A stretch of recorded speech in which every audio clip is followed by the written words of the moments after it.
삽자루 하나가 제 앞에 던져졌습니다. 뒤 공터에 묻어라. 교도관은 그 말만 남기고 돌아섰어요. 제 앞에는 고작 14살 여동생이 누워 있었습니다. 얼굴은 퉁퉁 부어 있었고 무릎은 검게 썩어 있었습니다. 허벅지 사이에는 굳은 핏자국이 그대로 묻어 있었습니다. 아무도 씻겨주지 않았어요. 저는 삽을 들고 뒤 공터로 나갔습니다. 땅을 파기 시작했어요. 한 삽, 두 삽, 해질 무렵에야 겨우 구덩이가 완성됐고 저는 여동생을 안아 올렸습니다. 앙상하게 말라 있어서 너무 가벼웠어요. 관도 없고 수위도 없이 맨 땅에 그대로 눕혔어요. 흙을 덮었습니다. 여동생 얼굴 위로 흙이 떨어질 때 저는 소리 없이 울었어요. 심장에 소금을 뿌린 것처럼 가슴이 저렸어요. 그날 밤 결심했습니다. 여기서 나가겠다고. 죽어도 좋으니 이 지옥에서 나가겠다고요. 2026년, 22년이 지난 지금 저는 대한민국에서 살고 있습니다. 저는 지금 39살이 됐고 아내와 두 아이가 있습니다. 신문지 한 장 때문에 온 가족이 수용소로 끌려갔다면 믿으시겠습니까? 이 이야기는 실제 탈북민의 증언을 바탕으로 제작했습니다. 증언자의 신변 보호를 위해 가명을 사용하였으며 일부 내용은 각색했습니다. 추운 겨울, 새해 복 많이 받으시고 여러분이 계신 지역을 댓글로 알려주세요. 반가운 마음으로 인사드리겠습니다. 그날 그 신문지 한 장이 우리 가족을 어떻게 무너뜨렸는지, 생존율 0%의 수용소에서 과연 어떻게 탈출했는지 그 가슴 시린 이야기 시작합니다. 저는 이준호입니다. 1987년 함경북도 회령에서 태어났어요. 아버지는 탄광 노동자셨고 어머니는 인민학교 교사셨습니다. 평범한 북한 가정이었죠. 저는 첫째였고 2살 아래 여동생 수진이가 있었어요. 눈이 크고 웃으면 볼에 보조개가 들어가는 아이였는데 어릴 때부터 저한테 붙어 다니면서 학교 갈 때면 따라오겠다고 울고 밤에는 꼭 제 옆에서 자야 했습니다. 귀찮을 때도 있었지만 사랑하는 제 유일한 동생이었습니다. 1997년 중반에 고난의 행군이 시작되면서 모든 게 달라졌습니다. 배급이 끊기고 사람들이 굶어 죽기 시작했어요. 길에서 쓰러진 시체를 보는 게 일상이 됐습니다. 우리 집도 힘들었지만 아버지가 탄광에서 일하셨으니 그나마 근근히 버틸 수 있었어요. 들쥐를 잡아먹고 나물죽을 끓여 먹으며 어떻게든 살아남았습니다. 1998년에 고난의 행군이 끝났다고 했지만 크게 나아지진 않았습니다. 그래도 장마당이 생기면서 조금씩 숨통이 트이기 시작했어요. 2000년. 제가 13살이고 수진이가 11살이던 해 가을이었습니다. 그날도 여느 때와 다름없는 정말 평범한 날이었어요. 어머니가 장마당에서 신문지를 가져오셨어요. 물건 쌀 때 쓰려고 가져온 거였습니다. 북한에서는 신문지를 포장지로 많이 썼거든요. 아무도 이상하게 생각하지 않았어요. 그날 밤 어머니가 방바닥을 만지시더니 장판 밑이 눅눅하네 라고 하셨습니다. 장마철이 지나고 나서 습기가 찼던 거죠. 어머니가 신문지를 꺼내시면서 이거 깔면 되겠다 라고 하셨고 아버지가 고개를 끄덕이셨어요. 다 같이 장판을 들추고 신문지 여러 장 겹쳐서 깔았습니다. 수진이는 옆에서 구경하고 있었고 우린 다시 장판을 덮었습니다. 5분도 채 안 걸린 일이었어요. 그게 끝이었습니다. 정말 아무것도 아닌 일이었습니다. 2주 후 깊은 밤이었습니다. 저는 수진이 옆에서 자고 있었어요. 갑자기 퀭 하고 큰 소리가 났습니다. 누군가 문을 발로 차는 소리였어요. 저는 그 소리에 눈을 떴습니다. 낯선 남자들이 집 안으로 들이닥쳤는데 군복을 입고 있는 보위부였습니다. 그중 한 명이 아버지 이름을 불렀어요. 이준성이냐? 아버지가 벌떡 일어나시며 무슨 일입니까? 라고 물으셨지만 대답 대신 주먹이 날아왔습니다. 퍽! 아버지가 쓰러지셨어요. 어머니가 비명을 지르셨고 수진이가 울기 시작했습니다. 저는 몸이 굳어서 움직일 수가 없었어요. 숨도 제대로 못 쉬겠더군요. 보위부원 하나가 방 안을 둘러보더니 장판 쪽으로 걸어가서 장판을 확 들추었습니다. 그 밑에 깔아둔 신문지가 보였어요. 남자가 신문지를 집어들고는 한참 들여다보더니 갑자기 소리쳤습니다. 이것 봐라. 위대한 수령님 사진을 바닥에 깔아? 심장이 싣는 것 같았어요. 신문지를 봤더니 김일성 사진이 있었고 김정일 사진도 있었습니다. 우리는 정말 몰랐어요. 그냥 장마당에서 가져온 포장지였는데 그 안에 수령님들 사진이 있는 줄은 꿈에도 몰랐습니다. 수령님 얼굴을 발로 밟았어. 이 반동분자 새끼들. 보위부원이 아버지를 발로 찼어요. 한 번, 두 번. 어머니가 매달리시며 빌었어요. 몰랐습니다. 정말 몰랐어요. 제발. 이라고 외치셨지만 보위부원은 어머니를 밀쳤어요. 어머니는 벽에 부딪혀 쓰러지셨습니다. 수진이는 더 크게 울었고 저는 그런 수진이를 껴안았어요. 저는 수진이의 떨리는 몸을 안고 있는 것밖에 할 수 있는 게 없었습니다. 전부 끌어내. 우리 네 식구가 전부 끌려나갔어요. 밖에는 트럭이 서 있었고 우리는 짐짝처럼 트럭에 실렸습니다. 아버지 얼굴에는 피가 흘러내렸고 어머니는 몰랐습니다. 몰랐습니다라고 계속 중얼거리셨어요. 수진이는 제 옷자락을 꽉 쥐고 놓지 않았습니다. 저는 아무 말도 못했어요.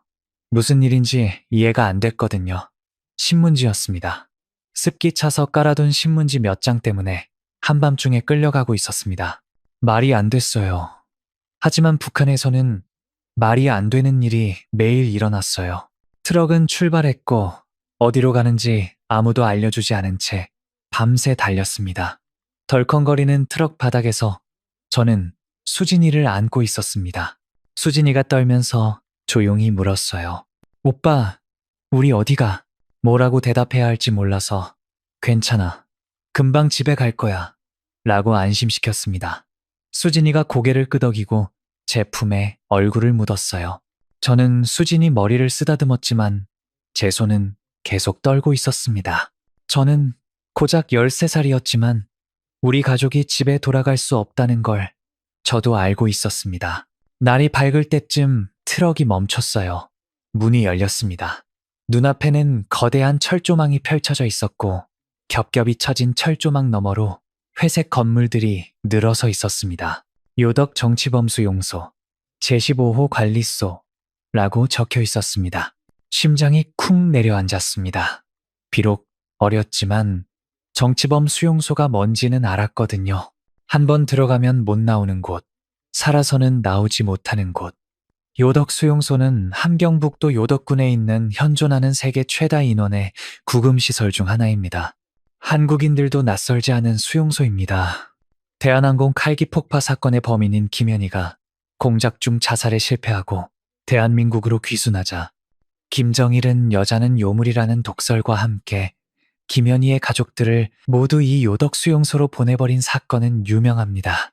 저는 다리에 힘이 풀렸습니다. 수용소 입구에서 남자와 여자를 따로 세웠어요. 어머니와 수진이는 여자 구역으로 끌려갔습니다. 어머니가 저를 붙잡으시며 준호야, 준호야 라고 외치셨지만 보위부원이 어머니를 잡아 끌어서 넘어지셨어요. 수진이가 울면서 뛰어왔습니다. 오빠, 저도 뛰어가려고 했지만 뒤에서 누군가 저를 붙잡았어요. 꼼짝할 수가 없었어요. 수진이가 끌려가면서 손을 뻗었고 저도 손을 뻗었습니다. 닿지 않았어요. 그렇게 수진이가 멀어졌습니다. 오빠. 수진이 목소리가 점점 작아지더니 철조망 너머로 사라졌어요. 그런데 아버지는 따로 끌고 갔습니다. 아버지는 고개를 돌려 저를 보셨습니다. 눈이 마주쳤어요. 아버지 눈에 눈물이 고여 있었습니다. 저는 아버지가 우시는 걸 그때 평생 처음이자 마지막으로 봤습니다. 아버지가 입을 여셨지만 아무 소리도 안 들렸어요. 하지만 입 모양을 읽을 수 있었습니다. 미안하다. 그게 제가 기억하는 아버지의 마지막이었어요. 저는 그 자리에 서 있었습니다. 다리에 힘이 없어서 주저앉고 싶었지만 뒤에서 움직여! 라고 밀쳐서 걸었습니다. 어디로 가는지도 모른 채 걸었습니다. 그렇게 저는 고작 13살의 정치범이 됐습니다. 신문지 몇 장 때문에 우리 가족 전체가 정치범이 된 거였습니다. 그날 밤 남자 수용동에 배정됐습니다. 시큼한 냄새가 코를 찔렀습니다. 씻는 건 고사하고 덥고 잘 담요도 베개도 없었어요. 그냥 시멘트 바닥에 사람들이 빼곡히 누워 있었습니다. 저는 구석에 쪼그리고 앉아서 옆에 누운 사람들을 봤습니다. 다들 뼈만 앙상하고 눈에 생기라 곤 찾아볼 수 없었어요. 살아있는 건지 죽은 건지 모를 얼굴들이었습니다. 차가운 바닥에 앉아서 수진이를 생각했어요. 지금 어디 있을까? 뭘 하고 있을까? 울고 있겠지. 무섭겠지. 저도 무서웠습니다. 너무 무서웠어요. 저도 모르게 눈물이 흘렀습니다. 하지만 소리를 낼 수는 없었습니다. 첫날 밤, 옆에 있던 누군가 귓속말로 알려줬어요. 울다 걸리면 맞아. 라고. 저는 입을 꽉 다물고 눈물만 흘렸습니다. 소리 없이 밤새 울었어요. 13살 봄이었습니다. 신문지 몇 장 때문에 습기 찬 바닥에 깔아둔 신문지에 수령님 사진이 있었다는 이유로 우리 가족 모두 수용소로 끌려온 날이었어요. 우리는 정말 몰랐습니다. 하지만 북한에서는 그런 건 중요하지 않았습니다. 알았든 몰랐든 결과는 같았습니다. 이곳에서 무슨 일이 벌어질지 이때는 몰랐어요. 수진이가 어떻게 될지, 제가 무엇을 직접 해야 할지, 그때는 그냥 오늘 하루 살아남아야 한다는 생각밖에 없었습니다. 수용소 첫날 아침, 새벽 5시에 날카로운 쇳소리가 울렸습니다. 기상종이었어요. 옆에 누워있던 사람들은 벌떡 일어났고 저도 따라 일어났습니다. 시멘트 바닥에서 잤더니 온몸이 뻣뻣하고 허리가 끊어질 것 같았지만 아프다고 말할 수 없었어요. 주변 사람들을 보니까 다들 아무 표정 없이 기계처럼 움직이고 있었습니다. 밖으로 나가니 운동장 같은 곳에 수백 명이 줄을 서 있었습니다. 다들 회색 작업복을 입고 있었는데 그냥 누더기였습니다. 저도 그 옷을 받아 입었어요. 헐렁해서 몸에 맞지 않았지만 어쩔 수 없었습니다. 그날부터 탄광 작업에 배정됐어요. 아버지가 하시던 일이었지만 여기는 완전히 달랐습니다. 장비도 안전모도 없이 곡괭이 하나만 들고 어두운 갱도에 들어가야 했습니다. 석탄 가루가 폐로 들어와서 하루 종일 기침이 났고 하루 할당량 100kg을 못 채우면 저녁을 굶어야 했습니다. 손바닥에 물집이 잡히고 터지고 굳은 살이 박히는 과정이 반복됐습니다. 저는 그렇게 수용소 생활에 적응해 갔어요. 수진이가 보고 싶었습니다. 어디서 뭘 하고 있는지, 밥은 먹고 있는지, 울고 있진 않은지 매일 생각했어요. 하지만 만날 방법은 없었습니다. 남자와 여자는 철저히 분리돼서 작업장도 숙소도 식당도 전부 달랐거든요. 아버지 또한 그날 이후로 어떻게 됐는지 알 수가 없었습니다. 한 달쯤 지났을 때였습니다. 탄광에서 돌아오는 길에 멀리서 여자들이 줄 서서 걸어가는 게 보였어요. 저는 눈을 크게 뜨고 한 명 한 명 얼굴을 살폈습니다. 멀었지만 분명히 보였습니다. 작은 체구에 짧은 머리, 수진이였습니다. 수진아, 소리치려는 순간 옆에 있던 사람이 재빨리 제 입을 막았어요. 미쳤어? 죽고 싶어?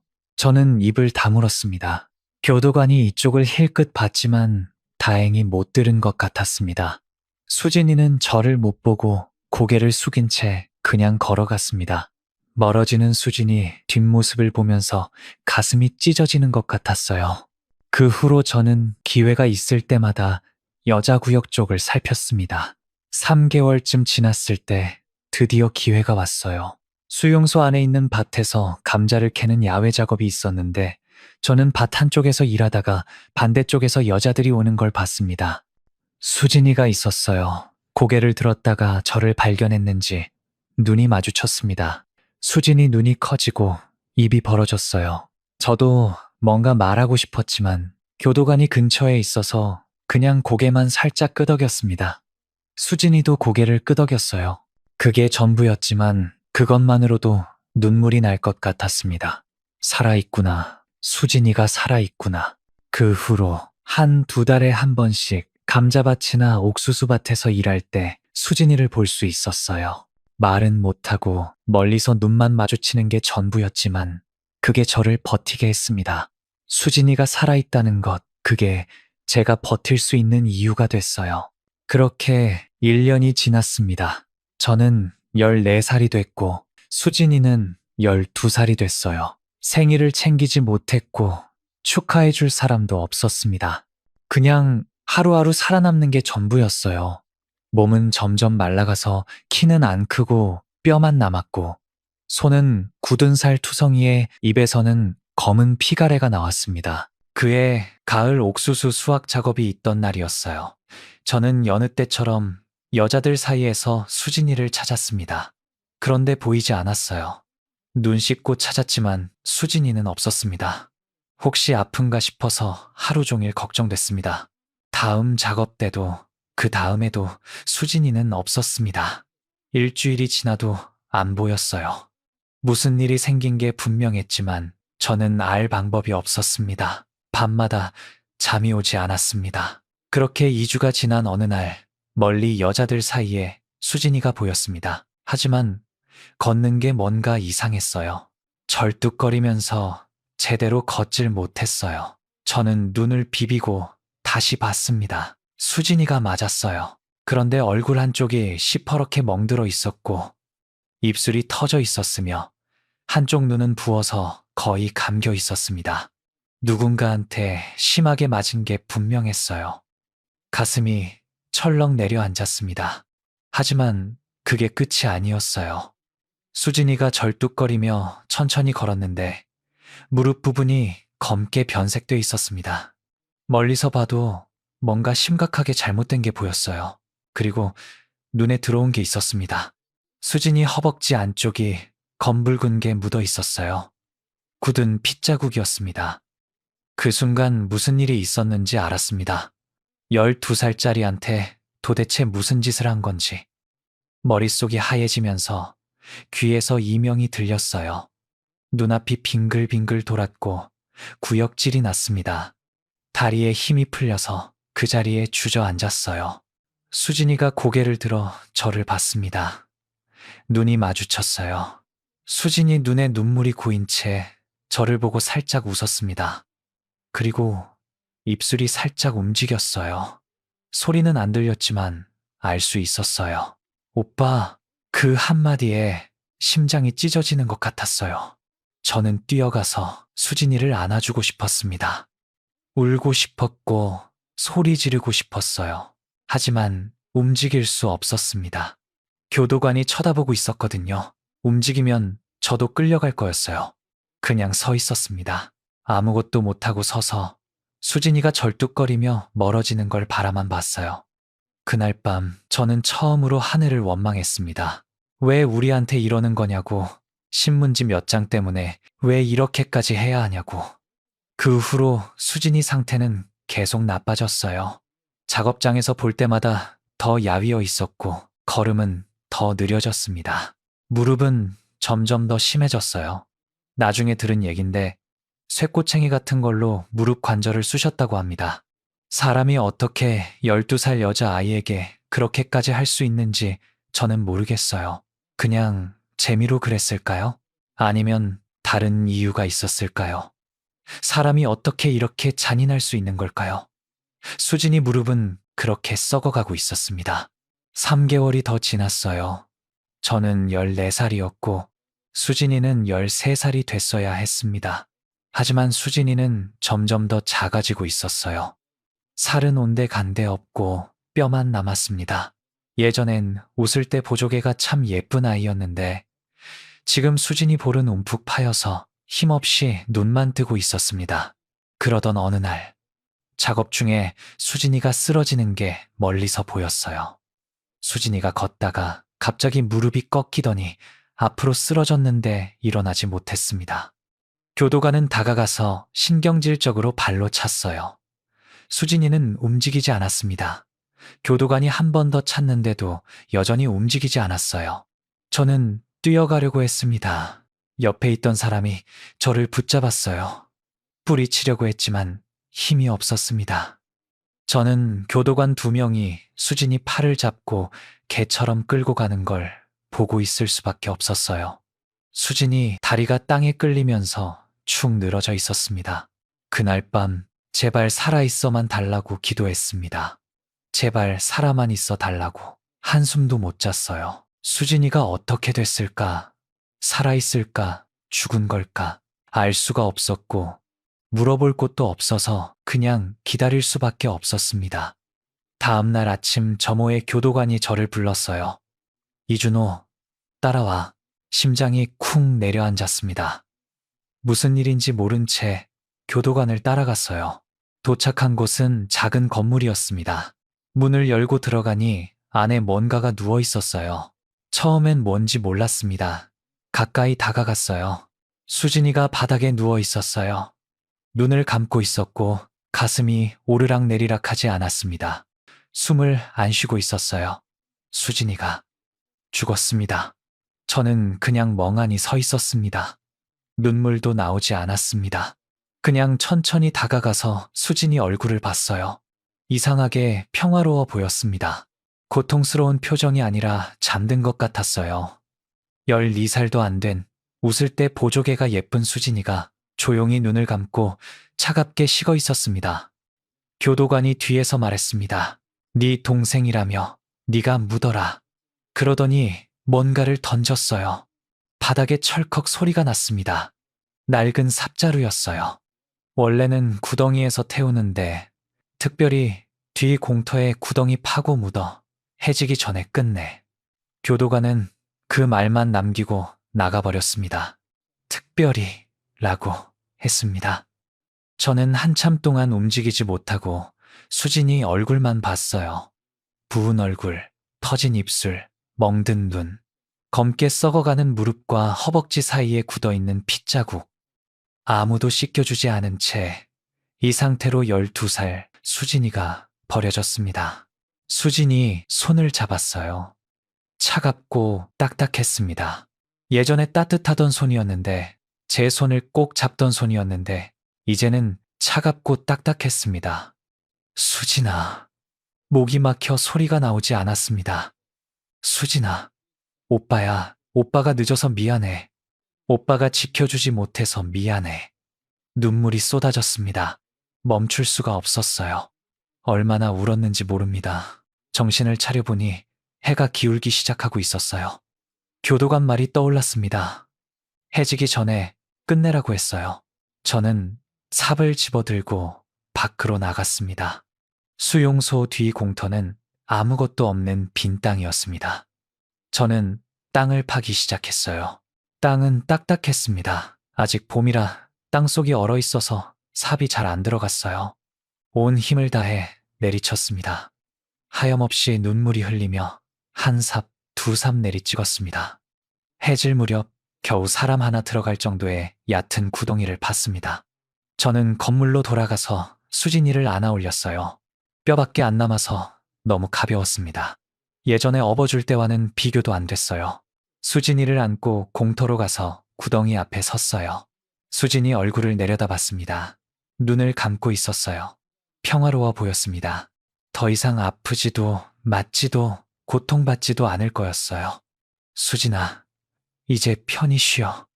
저는 수진이를 구덩이에 조심스럽게 내려놓고 최대한 편하게 눕혔습니다. 관도 없고 수의도 없이 입고 있던 누더기 작업복 그대로 맨 땅에 눕혔어요. 그때 수진이 머리에서 뭔가 떨어졌습니다. 머리끈이었어요. 낡은 고무줄 머리끈, 수진이가 항상 하던 거였습니다. 저는 그걸 집어들어 손에 쥐었어요. 유일하게 남은 수진이 머리끈, 흙을 덮기 시작했어요. 흙이 수진이 발을 덮고, 다리를 덮고, 배를 덮고, 가슴을 덮고, 어깨를 덮었습니다. 그리고 마지막으로 얼굴을 덮을 때 저는 손을 멈췄어요. 수진이 얼굴을 마지막으로 봤습니다. 눈을 감은 채 입술이 살짝 벌어져 있었습니다. 수진아, 미안해. 오빠가 지켜주지 못해서 정말 미안해. 수진이 얼굴 위로 흙을 덮었습니다.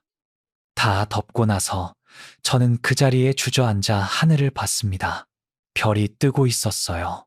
수진이도 이 별을 보고 있을까? 이제 수진이는 없었습니다. 저 혼자였어요. 수진이 머리끈을 꽉 쥐었습니다. 그날부터 저는 그 머리끈을 항상 품에 지니고 다녔어요. 2주 후에 또 다른 소식이 왔습니다. 아버지가 돌아가셨다고 했어요. 탄광 낙반 사고로 깔려 죽으셨다는데 시신도 못 보고 그냥 통보만 받았습니다. 저는 그 자리에 멈춰 섰어요. 아버지, 마지막으로 미안하다라고 입모양이 마지막이었던 아버지. 그 아버지가 돌아가셨다니 눈물도 안 나왔어요. 저는 멍하니 듣고 있었습니다. 한 달 후에 어머니 소식이 왔습니다. 어머니가 죽었다고 교도관이 툭 뱉듯이 말했습니다. 영양실조와 폐렴으로 추운 겨울에 쓰러지셨다고 했습니다. 어머니 시신도 못 봤어요. 저는 그날 밤 숙소 구석에 쪼그리고 앉아 소리 없이 울었습니다. 준호야, 준호야. 수용소 입구에서 저를 붙잡으시며 외치시던 어머니. 그게 마지막이었어요. 3개월 사이에 아버지, 어머니, 수진이 3명을 모두 잃었습니다. 14살에 혼자가 됐습니다. 어처구니 없는 게 신문지 몇 장 때문에 가족 전체가 사라진 거였습니다. 저는 그때부터 아무 감정도 느껴지지 않았어요. 슬프지도 않았고 화가 나지도 않았습니다. 그냥 텅 비어 있었어요. 저는 살아있는 건지 죽어 있는 건지도 모르게 매일 기계처럼 수용소 생활을 반복했습니다. 하지만 마음 한구석에는 불씨 하나가 남아 있었습니다. 그날 밤 결심했습니다. 여기서 나가겠다고. 죽어도 좋으니 이 지옥에서 나가겠다고. 우리 가족 목까지 살겠다고. 반드시 살아남아서 이 이야기를 세상에 알리겠다고요. 언젠가 기회가 오면 반드시 나가겠다고 생각하며 버텼습니다. 이때는 몰랐어요. 그 기회가 어떻게 찾아올지, 얼마나 더 기다려야 하는지. 하지만 저는 포기하지 않았습니다. 수진이 머리끈을 품에 품고 매일 밤 다짐했어요. 반드시 나가겠다고, 수진이 목까지 살겠다고요. 문제는 방법이었습니다. 정치범 수용소에서 탈출한다는 건 거의 불가능에 가까웠어요. 특히 이곳은 악랄하기로 소문난 요덕 수용소였어요. 수용소 주변에는 철조망이 겹겹이 쳐져 있었고 초소마다 총을 든 경비병이 있었습니다. 탈출하다 잡히면 공개 처형이었어요. 이틀이 멀다 하고 탈출하다 잡혀서 공개 처형됐으니까요. 성공 확률은 거의 없었습니다. 하지만 저는 포기하지 않았어요. 방법을 찾기 시작했습니다. 일단 관찰했어요. 경비병들의 교대 시간, 초소 위치, 순찰 경로를 매일 조금씩 눈여겨봤습니다. 들키지 않게 조심하면서요. 그러던 중 기회가 찾아왔어요. 수진이를 묻고 6개월쯤 지났을 때 탄광 작업 중에 낙반 사고가 있었습니다. 갱도 천장이 무너진 거였어요. 저는 운 좋게 피했지만 옆에 있던 사람 셀이 깔려서 다 죽었습니다. 사고 수습이 한창일 때 교도관 한 명이 저를 봤어요. 야, 너 이리 와. 저는 다가갔습니다. 무슨 일인지 몰랐거든요. 교도관이 저를 위아래로 훑어보더니 말했어요. 너 힘 좀 쓸 줄 알지? 오늘부터 내 자빌이나 해라. 탄광은 위험하니까. 저는 고개를 숙이며 네, 알겠습니다 라고 대답했습니다. 그게 전환점이었어요. 저는 탄광 작업에서 빠지게 됐고 대신 교도관 숙소 청소, 초소 청소, 심부름 같은 자비를 맡게 됐습니다. 힘든 건 마찬가지였지만 탄광보다는 나았어요. 무엇보다 중요한 건 교도관들 가까이에서 일하게 됐다는 거였습니다. 저는 최대한 싹싹하게 굴었어요. 시키는 일은 뭐든 군말 없이 했고 불평 한 번 안 했습니다. 청소는 티끌 하나 없이 깨끗하게, 심부름은 달리기라도 해서 빠르게 해냈어요. 그러자 교도관들 사이에서 제 평판이 좋아지기 시작했습니다. 이준호는 쓸만하다, 말 잘 듣는 놈이다 라는 말이 들려왔어요. 저는 속으로 웃었습니다. 그게 목적이었거든요. 1년이 지나면서 저는 15살이 됐고 교도관들 사이에서 믿을 만한 애로 통하게 됐습니다. 가끔 교도관들이 담배를 주기도 했는데 북한에서 담배는 화폐나 마찬가지였어요. 저는 담배를 안 피웠지만 나중에 쓸모가 있을 것 같아서 받아뒀습니다. 그러던 어느 날 교도관 한 명이 저한테 말했어요. 야, 내일 아침에 수용소 밖에 나물 캐러 가야 하는데 너같이 가라. 심장이 뛰었습니다. 수용소 밖이라니. 처음으로 밖에 나갈 기회였어요. 저는 애써 표정을 숨기며 네, 알겠습니다 라고 대답했습니다. 다음 날 아침 저는 교도관을 따라 수용소 밖으로 나갔어요. 철조망을 지나는 순간 온몸에 전율이 흘렀습니다. 바뀌었어요. 3년 만에 처음으로 수용소 밖을 밟았습니다. 물론 교도관이 옆에 있어서 도망칠 수는 없었어요. 하지만 중요한 건 그게 아니었습니다. 밖의 지형을 직접 볼 수 있었거든요. 저는 나무를 캐는 척하면서 주변을 살폈어요. 산이 어디 있는지, 길이 어디로 나 있는지, 마을이 어느 방향인지 머릿속에 새겼습니다. 언젠가 탈출할 때 쓸 정보였어요. 그 후로 가끔씩 나물 캐러, 나무하러 밖에 나갈 기회가 생겼습니다. 교도관들은 점점 더 저를 믿었습니다. 그때 북쪽이 보였습니다. 북쪽으로 가면 두만강이 있었고 두만강만 건너면 중국이었어요. 거기서부터는 어떻게든 될 거라고 생각했습니다. 1년이 더 지나고 저는 17살이 됐어요. 수용소에 들어온 지 4년이 지났고 교도관들은 저를 이제 완전히 믿었습니다. 이제 탈출할 준비가 됐다고 느꼈어요. 지형도 파악했고 경비병 교대 시간도 알았습니다. 문제는 타이밍이었어요. 그해 여름 장마철에 기회가 왔습니다.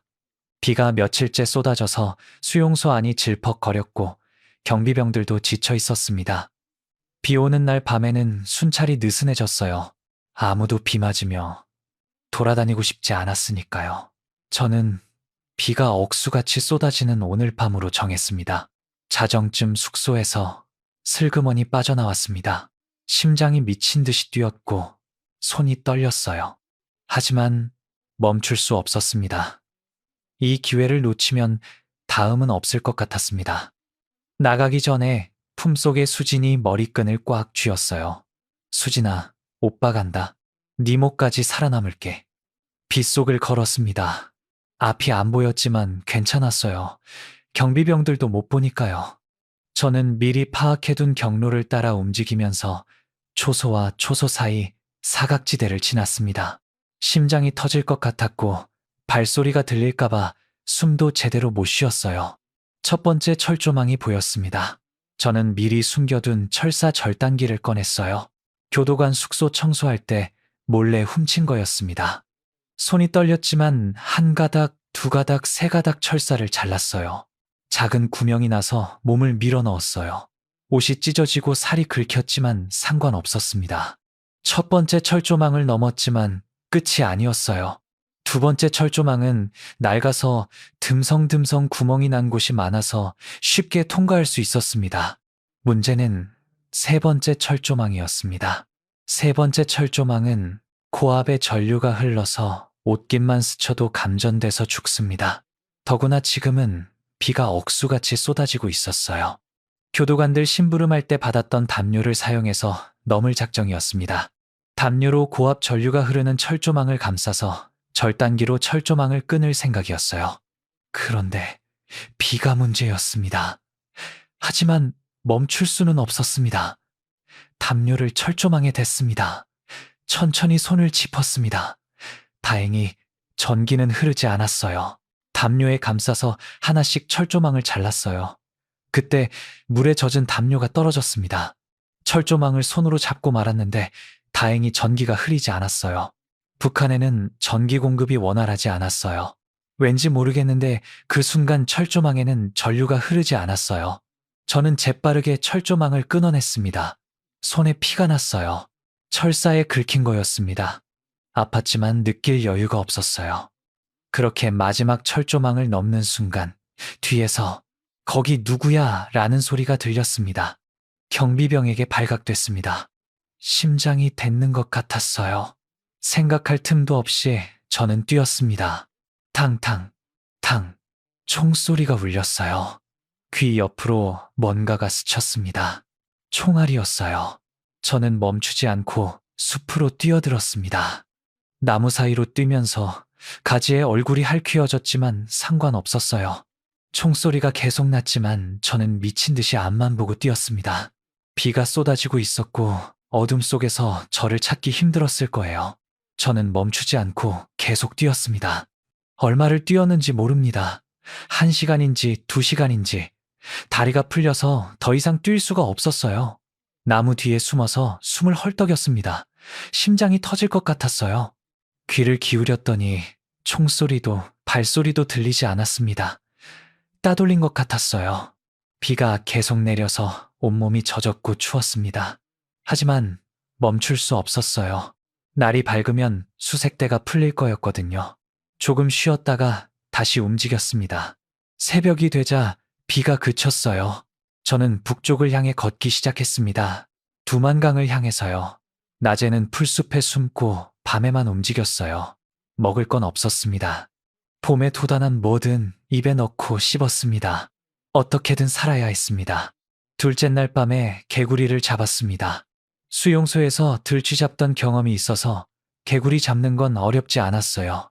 날로 먹었습니다. 비린내가 나고 역겨웠지만 삼켰어요. 삼켜야만 했습니다. 셋째 날, 드디어 두만강이 보였습니다. 중국이 보였습니다. 심장이 뛰었어요. 거의 다 왔습니다. 하지만 문제가 있었습니다.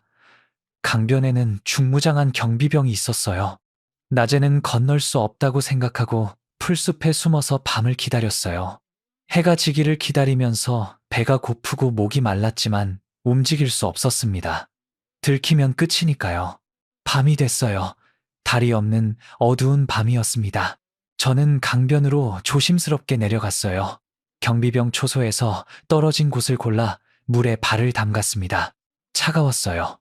6월이었지만 두만강 물은 얼음처럼 차가웠습니다. 그때는 몰랐지만 두만강 강변에 탈북자를 막으려고 많은 지뢰를 묻어놨다고 했습니다.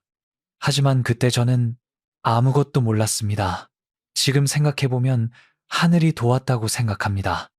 저는 천천히 물속으로 걸어 들어갔어요. 물이 무릎까지 차오르고 허리까지 차오르고 가슴까지 차올랐습니다. 얕은 곳도 있었지만 그곳은 경비가 삼엄했어요. 발이 바닥에서 떨어지자 헤엄쳤어요. 수영을 잘 못했지만 죽어라 팔을 저었습니다. 물살이 새서 휩쓸릴 것 같았어요. 팔이 떨리고 다리가 떨리고 숨이 막혔습니다. 포기하고 싶었어요. 그때 수진이 얼굴이 떠올랐습니다. 오빠, 그 목소리가 들리는 것 같았어요. 저는 이를 악물고 팔을 저었습니다. 계속 저었어요. 얼마나 헤엄쳤는지 모릅니다. 발이 바닥에 닿았어요. 땅이었습니다. 일어섰어요. 강변이었습니다. 드디어 중국 땅에 도착했습니다. 모래밭으로 기어 올라가서 저는 그대로 쓰러졌습니다. 온몸이 젖어 있었고 추웠지만 안도의 한숨을 쉬었어요. 해냈습니다. 두만강을 건넜어요. 그렇게 저는 북한을 벗어났습니다. 하늘을 봤더니 별이 떠 있었어요. 같은 별이었지만 다르게 보였습니다. 자유의 별이었어요. 품속에서 수진이 머리끈을 꺼내서 꽉 쥐었습니다. 수진아, 오빠 해냈어.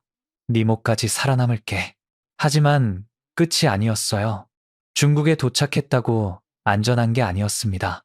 중국 공안에 잡히면 북송이었어요. 북한으로 돌려보내지는 거였습니다. 돌아가면 공개 처형이었어요.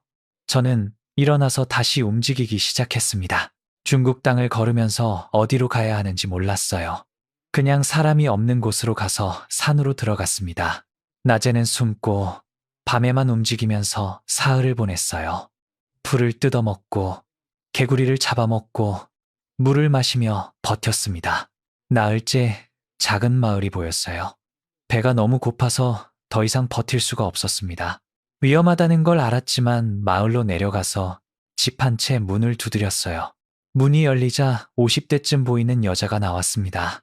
저를 보더니 눈이 커졌어요. 제 꼴이 말이 아니었을 겁니다. 옷은 찢어져 있고, 얼굴은 긁혀 있고, 흙투성이에 냄새도 났을 거예요. 여자가 중국어로 뭔가 물었지만 못 알아들었습니다. 저는 한마디만 했어요. 도와주세요. 한국어였습니다. 여자의 표정이 변했어요. 한국어를 알아들은 것 같았습니다.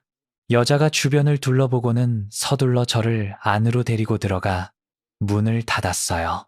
알고 보니 그 여자는 조선족이었습니다. 중국에 사는 한국계 중국인이라 한국어를 할 줄 알았어요. 여자가 북한에서 왔어? 라고 물었고 저는 고개를 끄덕였습니다. 여자가 한숨을 쉬며 어휴, 불쌍해서 라고 하더니 밥을 줬어요. 흰 쌀밥이었습니다. 따끈한 밥이었어요. 저는 허겁지겁 먹으면서 눈물이 났습니다. 아주머니가 말했어요. 여기 오래 있으면 안 돼. 공안한테 들키면 끝이야. 저도 알고 있었습니다. 어디로 가야 해요? 라고 물었더니 아주머니가 한국 가려면 남쪽으로 가야 해. 일단 며칠 여기 숨어 있어. 내가 알아볼게. 라고 했어요. 저는 그 집에서 5일을 숨어 있었습니다. 아주머니가 밥을 주고 깨끗한 옷도 줘서 갈아입었어요. 따뜻한 물로 몸도 씻었습니다. 오랜만이었어요. 몇 년 만인지 모르겠습니다. 5일째 되던 날, 아주머니가 누군가를 데려왔어요. 남자였는데 선교사라고 했습니다. 한국에서 온 선교사였고 탈북자들을 도와주는 사람이었어요.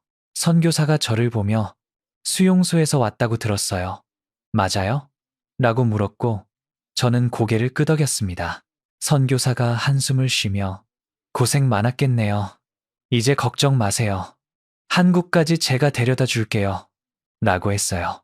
그 선교사님을 만난 건 정말 천운이었어요.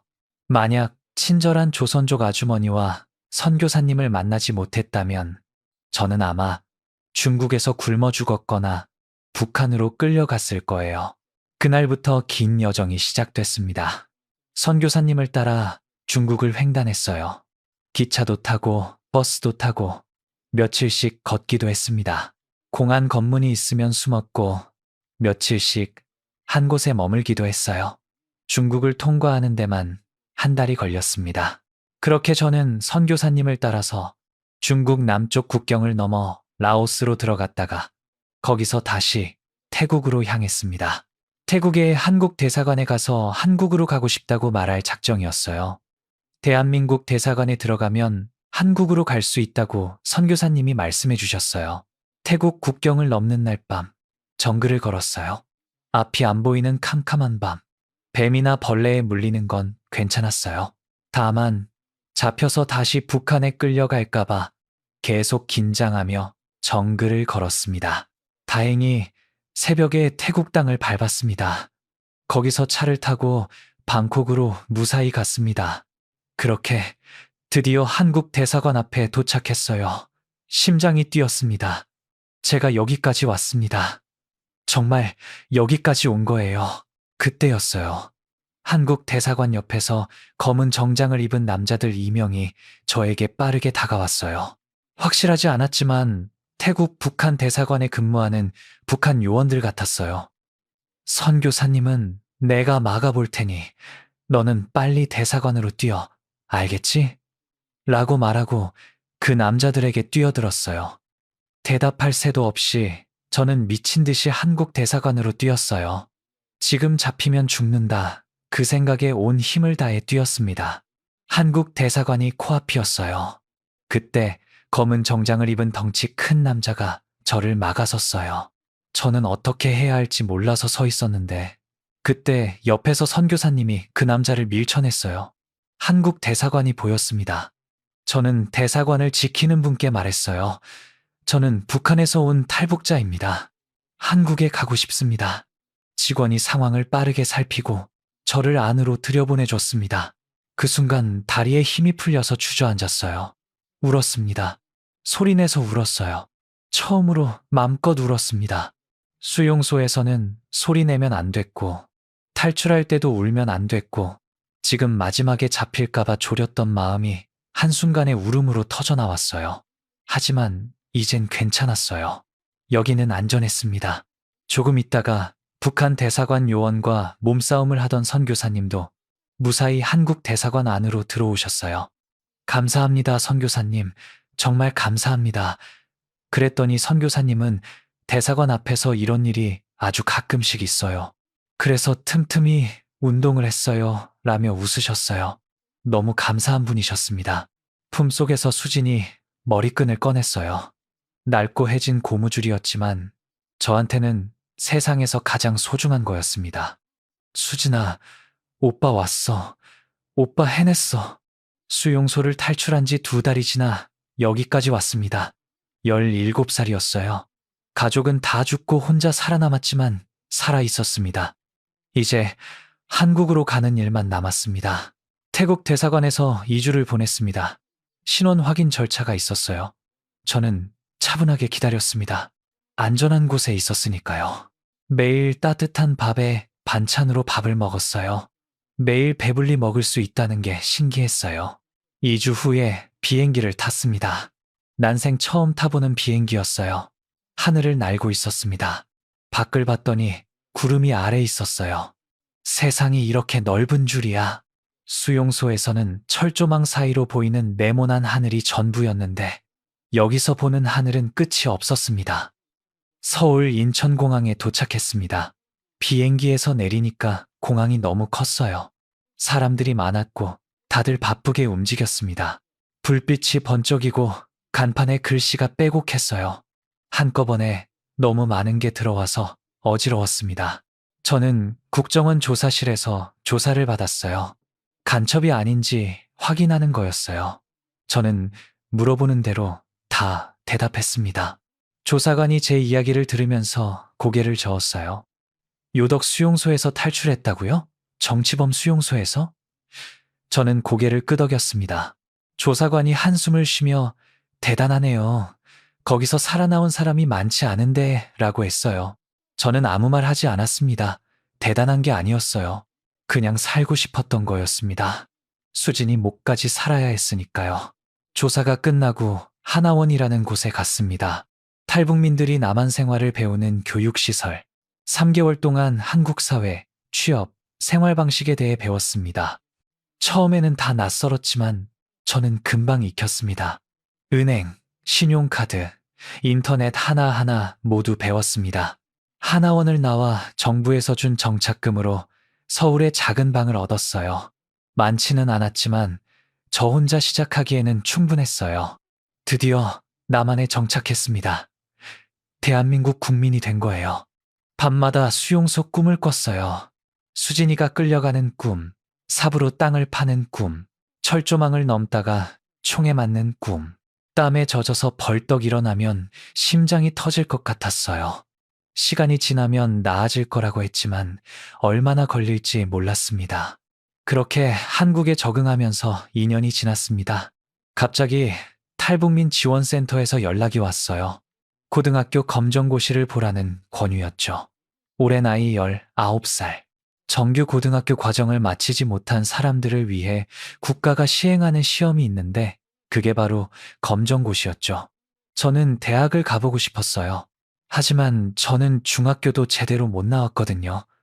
13살에 수용소에 끌려갔으니까요. 다음 날부터 공부를 시작했습니다. 검정고시 책을 샀어요. 낮에는 일하고 밤에는 공부했습니다. 쉽지 않았어요. 기초가 없었거든요. 수학은 덧셈 뺄셈부터 다시 배워야 했고 영어는 알파벳부터 시작했습니다. 몇 번이나 포기하고 싶었어요. 너무 어려웠거든요. 그럴 때마다 수진이 머리끈을 봤습니다. 그리고 생각했어요. 수진이는 학교도 못 가고 죽었다. 나는 살아있다. 살아있으면 뭐든 할 수 있다. 그렇게 버텼어요. 1년 후에 검정고시에 합격했습니다. 중졸, 고졸 검정고시를 다 통과했어요. 합격 통지서를 받았을 때 눈물이 났습니다. 수진아, 오빠가 해냈어. 고등학교 졸업했어. 그 다음 목표는 대학이었어요. 저는 고려대학교에 지원했습니다. 한국에서도 손꼽히는 명문대였어요. 주변에서는 너무 무모하다고 좀 더 현실성 있는 대학을 지원하라며 말렸습니다. 탈북민이 고려대를 불가능하다고 했어요. 저는 신경 쓰지 않았습니다. 불가능하다는 말은 수용소에서 질리게 들었어요. 탈출이 불가능하다고 했지만 저는 해냈습니다. 대학도 해낼 수 있다고 생각했어요. 2년을 더 공부했습니다. 낮에는 일하고 밤에는 공부했어요. 잠을 줄여서 하루에 5시간만 자고 나머지는 책을 봤습니다. 눈이 빠질 것 같았지만 멈추지 않았어요. 그리고 수능을 봤습니다. 떨리는 손으로 시험지를 받았어요. 문제를 풀면서 수진이 생각이 났습니다. 수진이는 시험이라는 걸 볼 기회도 없었구나. 나는 지금 대한민국에서 대학 입학 시험을 보고 있구나. 이상한 기분이 들었습니다. 합격자 발표 날, 저는 컴퓨터 앞에 앉아서 떨리는 손으로 마우스를 클릭했어요. 합격이었어요. 저는 화면을 한참 바라봤습니다. 믿기지 않았어요. 정치범 수용소에서 삽으로 여동생을 묻었던 소년이 대한민국 대학에 합격했습니다. 눈물이 났어요. 마음 놓고 펑펑 울었습니다. 품속에서 수진이 머리끈을 꺼내 꽉 쥐었어요. 수진아, 오빠 해냈어. 오빠 대학 갔어.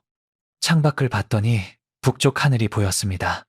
저 너머 어딘가에 아버지와 어머니 그리고 수진이 무덤이 있었어요. 이름도 없이 묻힌 무덤. 저는 방 안에서 그쪽을 향해 절을 했습니다. 고개를 숙였습니다. 엄마, 아빠, 그리고 수진아, 고마워. 우리 가족이 있어서 제가 여기까지 왔어요. 우리 가족 목까지 제가 열심히 살게요. 대학에 입학한 뒤로 캠퍼스를 걸을 때마다 이상한 기분이 들었어요. 10년 전 저는 수용소에서 석탄을 캐고 있었습니다. 지금 저는 대한민국에서 손꼽히는 대학 캠퍼스를 걷고 있었어요. 같은 사람이 맞나 싶었습니다. 수업을 들으면서 많은 걸 배웠어요. 세상이 어떻게 돌아가는지, 자유가 무엇인지, 인권이 무엇인지 배웠습니다. 북한에서는 상상도 못할 것들이었습니다. 자유롭게 생각하고, 자유롭게 말하고, 자유롭게 토론했습니다. 그게 얼마나 소중한 건지 저는 뼈저리게 알았어요. 대학 시절에 아내를 만났습니다. 같은 과 동기였어요. 처음에는 제 과거를 말하기 어려웠습니다. 탈북민이라고 하면 어떻게 생각할지 무서웠거든요. 하지만 그녀는 제 이야기를 다 듣고 나서 울었어요. 그리고 말했습니다. 많이 힘들었겠다. 이제는 내가 옆에 있을게. 그 한마디에 저도 울었습니다. 졸업 후에 결혼했고 지금은 2아이의 아버지가 됐어요. 큰애가 9살, 둘째가 6살입니다. 아이들을 볼 때마다 수진이 생각이 나요. 수진이도 이 나이였을 때가 있었습니다. 웃으면 보조개가 들어가던 수진이. 제 아이들이 웃을 때 가끔 수진이 얼굴이 겹쳐 보여요. 지금은 강연도 하고 상담도 하면서 대한민국 국민으로 열심히 살고 있습니다. 아이들한테 아직 제 과거를 자세히 말하진 않았습니다. 너무 어리니까요. 하지만 언젠가는 말해줄 거예요. 아빠가 어떻게 여기까지 왔는지, 왜 이 일을 하는지, 수진이 이모가 누구였는지, 그때가 되면 수진이 머리끈도 보여줄 겁니다. 밤마다 수진이 생각을 합니다. 수진이 머리끈은 아직도 제 방에 있어요. 가장 소중한 곳에 보관하고 있습니다. 잠들기 전에 그 머리끈을 보면서 말해요. 수진아, 오늘도 잘 살았어. 내일도 너의 목까지 열심히 살게. 저는 신문지 몇 장 때문에 전 가족을 잃었습니다. 13살에 정치범이 됐고 16세 여동생을 직접 묻었어요. 17에 탈출해서 수천 킬로미터를 걸어 대한민국에 왔습니다. 그리고 22년이 지난 지금 저는 여기 살아 있습니다. 아버지, 어머니, 그리고 수진아, 고마워. 그리고 사랑해. 이 이야기를 접하고 나서 한동안 마음이 무거웠습니다. 지금은 39살이라고 했는데 이야기 속에서 중년의 얼굴 속에 아직도 16 소년의 그늘이 서려 있는 것 같았습니다. 가장 힘들었던 순간이 언제였을까요? 아마 수진이 얼굴에 흙을 덮을 때였을 겁니다. 그 장면이 지금도 꿈에 나온다고 했으니까요. 14살 여동생의 부은 얼굴 위로 한 삽씩 흙을 덮어야 했던 16살 소년. 그 순간의 무게는 평생 지워지지 않을 겁니다. 그런데 생각해보면 바로 그날이 전환점이었던 것 같습니다. 수진이를 묻으면서 반드시 살아남겠다고, 이 이야기를 세상에 알리겠다고 결심한 날이었으니까요. 절망의 끝에서 피어난 의지가 두만강을 건너게 했고 중국과 라오스와 태국을 거쳐 여기까지 오게 했습니다. 지금도 수진이의 머리끈을 간직하고 있다고 합니다. 낡고 해진 고무줄 하나가 그에게는 세상에서 가장 소중한 보물입니다. 우리는 매일 밥을 먹고 따뜻한 물로 씻고 가족에게 전화를 겁니다. 이 모든 것이 당연하다고 생각하며 살아갑니다. 하지만 이 이야기를 듣고 나면 알게 됩니다. 평범한 하루하루가 얼마나 소중한지를요. 이준호 씨가 아이들 손을 잡고 걸을 때 주머니 속에는 늘 그 머리끈이 있다고 합니다. 수진이가 함께 걷는 거라고요. 끝내 함께 오지 못했지만 그렇게라도 함께 하는 거라고요. 오늘 이야기가 좋으셨다면 구독, 좋아요 부탁드립니다. 2026년 말의 해인 올해에도 따뜻한 감동 이야기 많이 전해드리겠습니다. 새해 복 많이 받으세요. 지금까지 탈북 감동 스토리였습니다. 감사합니다.